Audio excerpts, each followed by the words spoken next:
Sarah stared out the window. Rain splattered the glass. It felt like the sky was crying with her. Today was the day. The day she left everything familiar behind. Her room, still cluttered with the remnants of packing, felt strange, empty. Mark arrived early, just like she knew he would. He held 2 cups of coffee, steam curling from the lids. A small gesture, but it warmed her heart. He always knew how to make her smile, even on a day like this. "Ready?" he asked, his voice soft. Sarah hesitated. Was she ever really ready to say goodbye? It didn't feel like it. This goodbye felt different. This time it felt final.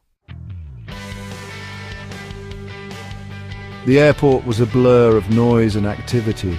Sarah clung to her boarding pass like a lifeline. It represented her ticket to the unknown, to a future without Mark. The thought sent a shiver down her spine. "Hey," Mark said, his hand finding hers.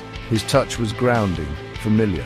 "You got this." She managed a shaky smile. "I know," she whispered, her throat tight with unshed tears. Their hug was long, filled with unspoken words and shared memories.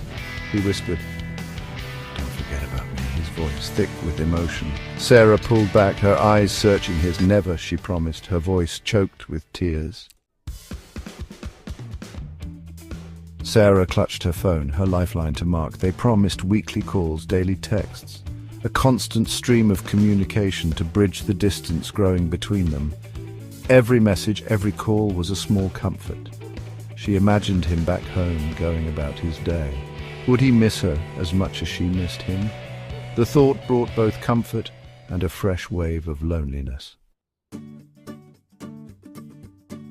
Each new day brought new challenges, a new city, a new job, a new life. It was exhilarating and terrifying all at once.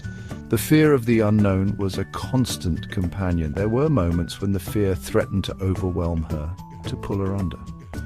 But then she would see his name flashing on her phone, hear his voice, and she would remember. She wasn't alone, she had him, even if they were miles apart. And slowly, day by day, the fear began to recede. It was replaced by a flicker of hope, a hope for the future, a future that, despite the distance, she still believed they could share. Someday.